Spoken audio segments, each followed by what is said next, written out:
houve uma discussão muito grande porque o vereador já entrava no recesso e isso foi interpretado como férias. Eu acabei de falar aqui que o vereador ele é vereador 24 horas por dia, independente de sessão ou não, recesso ou não, ele está vereador. Então isso é uma função exclusiva de um vereador. Então o recesso hoje ele acontece no mês de junho e depois ele vai lá para dezembro e um pedaço de janeiro. Então isso dá mais ou menos uns 75 dias, o que dava mais, dava até 90 dias de recesso durante o ano. É bastante tempo? É. O vereador é remunerado? É, também é remunerado. Mas o que acontece é que não tem aquelas sessões, exclusivamente não acontecem exceções. Mais uma vez entra a questão do vereador num todo, na sua questão moral, ele trabalhar para o município, continuar fiscalizando, acompanhando, observando as obras, visitando as pessoas, visitando os bairros, atendendo, escutando. E naturalmente quando ele retornar para dentro da sessão, ele vem com toda aquela pauta anotada, se eventualmente ele for mais organizado, com tudo aquilo anotado, para que não fuja por entre os dedos, e entre depois como proposta de indicação ou proposta de lei.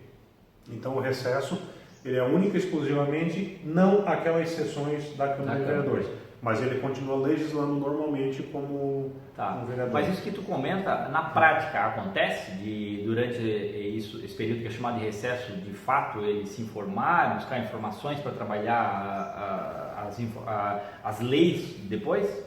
Eu não posso falar pelos outros, eu faria isso. Mas assim, poucas pessoas que eu conversei a respeito disso me disseram que sim, que trabalham. Então não vou eu questionar o trabalho de outras pessoas, até porque não me compete nesse momento. Sim. Mas dentro daquilo, inclusive para te responder melhor isso, foi justamente perguntando para pessoas que já estão lá dentro da Câmara de Vereadores qual que é a interpretação deles em relação a isso. E essa questão do tirar 15 dias de recesso, que foi aquele do mês ali de janeiro, o retorno antecipado, foi justamente por causa daqueles 15 dias lá de trás, do 2017, que optaram por reduzir o período do recesso, porque ele é muito mal visto perante a comunidade. Já entra em fase de recesso. Isso. A comunidade interpreta de que o vereador não precisaria ter férias, então não é férias, é recesso, mas o vereador continua na sua atividade normal, legislando, fiscalizando e assim por diante. Tá, ok. Agora tem uma pergunta que mais ou menos resume essa questão aí, que é o seguinte, quais dias da semana um vereador trabalha? Todos. Todos os dias, de segunda a sexta-feira. Se quiser trabalhar todos, senão um dia nenhum. É claro, então temos os dois extremos, ou o vereador pode trabalhar todos os dias da semana, ou se ele não for produtivo, ele não trabalha dia nenhum. Exatamente. Isso é uma questão de responsabilidade de cada um. A gente pode fazer um retorno lá atrás, naquele político bom ou político picareta. Como que se ele entrou justamente para articular, para garantir o seu salário, evidentemente o cidadão podia ser alguém que era remunerado com R$2.000, por exemplo. Ele enxergou isso, ele ganhou um patrocínio, foi para concorrer, criando possibilidades de rolo, e evidentemente ele enxergou lá um ganho lá no salário hoje de um vereador, que se não me engano está na faixa de R$5.600, desconta INSS, desconta imposto de renda, sobra R$4.300. Ele saindo de um salário líquido de 2 passando para um de 4.000, ele dobrou o salário dele, então ele vê isso como uma boa oportunidade de negócio. Sim. Então agora a questão da responsabilidade em relação à comunidade, ele trabalhar de manhã, de tarde, de madrugada, isso é um problema dele, mas são todos os dias da semana. Essa é a resposta. Ok, muito bem. Próxima pergunta. Sem citar nomes, você já ouviu falar que houve na cidade de Braço Norte alguém comprando votos?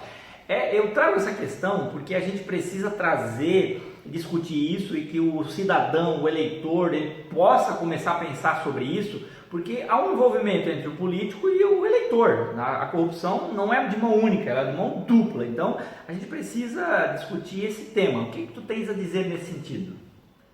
Olha, eu não vi, até porque ninguém vai deixar um furo desse. Agora, assim, de votos de R$100, R$200, pessoas que colocam adesivo no carro e depois vem outro lá e diz, arranca o adesivo desse aí, bota o meu, te pago o dobro. Tá cheio. Isso é uma prática aparentemente comum na política. Então, mas é só Braço Norte? Não, uma prática comum na política num todo. No Brasil inteiro, né? Exatamente. Então, eu tomo lá da cá, e até foi interessante porque, eu não sei se é fake ou não, mas, por exemplo, lá na Argentina trocou de governo agora.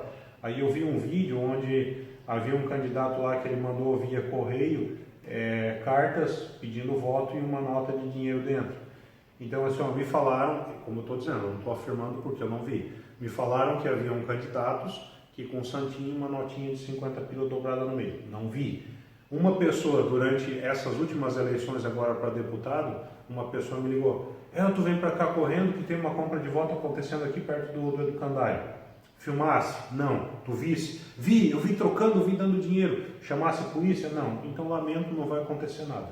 Porque hoje, para isso, tem que ser pego no ato, tem que ser filmado e a polícia tem que chegar no ato. Caso contrário, não é prova. Tá aí uma dica interessante, né? O eleitor sério e honesto que quer ajudar a construir um país melhor, ele pode filmar. Todo mundo tem uma câmera no celular. Pode. Né? Pode filmar e jogar isso aí na rede para que realmente desmascare as pessoas que ainda continuam comprando voto, né? Porque nós temos que acabar com isso.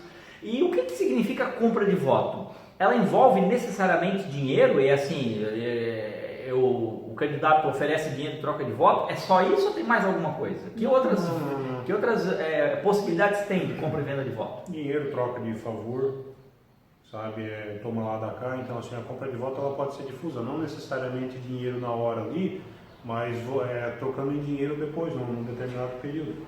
Elton, depois da última eleição, eu conversando com uma determinada pessoa, ele estava indignado com alguém que havia se elegido, ele estava eleito, e a pessoa que estava conversando comigo ajudou o cara a se eleger, mas ele estava indignado com ele porque o cara não tinha conseguido emprego para a mulher dele. Como? Isso também é um tipo de corrupção, ou seja, eu te ajudo para tu me ajudar? É justo isso? Eu não compartilho disso até pelo seguinte, quando eu concorri em 2016 a vereador, aconteceu uma situação bem diferente. Eu não pedi nada para ninguém, eu entrei exclusivamente para concorrer como vereador com uma questão de mudança. Se alguém tem que mudar, eu no primeiro momento fiz o que todo cidadão faz. Eu procurei alguém para concorrer para dar a cara a tapa, eu não queria fazer isso. A omissão, isso faz parte. E eu não estava disposto a eu ir ali e tal, vou lá dar cara a tapa. Nunca fui um cara muito flexível até em relação a isso, ficar dando tapinha nas costas, não. Eu sou o que eu sempre fui, um cara que trabalha, muito pragmático e gosta de resultados.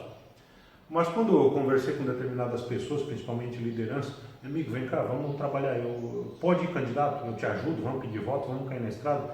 Eu não, cara, tu tá louco, esse negócio de política, isso não é pra mim, isso é coisa pra picareta. Então isso sempre foi construído, é uma coisa para picareta. Então as pessoas boas se afastaram do processo. E aí quando chegou um determinado momento, eu ficar buscando pessoas que viessem a resolver o meu problema e eu continuar fazendo parte do problema também, criticando, questionando, esperando um salvador, a resposta não ia vir. Eu disse, quer saber de uma coisa? Eu vou entrar só para ver como é que é, só que eu não imaginei que pudesse pegar e entrar e construir de fato uma campanha que fosse sólida, sem gastar dinheiro, só com pessoas que acreditassem e fazer 366 votos. Ontem, inclusive, falaram que eu não chegaria nos 50, pela forma que eu tenho de interpretação das coisas, que eu não costurei, não dei dinheiro, não articulei, não fiz picaretagem nenhuma. Mas, dentro lá do próprio grupo, lá já haviam me falado atrás que eu também não faria 100 votos. Então isso foi uma surpresa. Eu fiquei contente? Evidentemente que fiquei contente, até porque eu entrei concorrendo não imaginando que chegava lá, mas só que na corrida final, quando aquela começa a aquecer, aquela coisa toda, o mais curioso foi na abertura da urna, em que, abrindo na urna aqui, principalmente no centro aqui, eu arranquei em quinto e a gente estava tomando uma cerveja lá em casa, lá no quiosque. Tu vai ganhar, começou aquela festa, aquela bagunça toda. E quando começaram a abrir as urnas no bairro, cara, foi igual a tranqueira em curva de rio, fui engalhando em tudo quanto era urna, não teve uma que eu não engalhei, cara. Aí, São José, nenhum voto, Rio Pequeno, nenhum voto, Pinheiral, nenhum voto, assim, mas eu trabalhei muito mal mesmo, né? Na verdade foi uma coisa concentrada, fiquei só no centro até para tentar entender isso, eu não entrei como um candidato de fato viável e que fosse concorrer para ganhar. Por isso eu não pedi, não fiz costura, não fiz nada disso, não prometi nada para ninguém.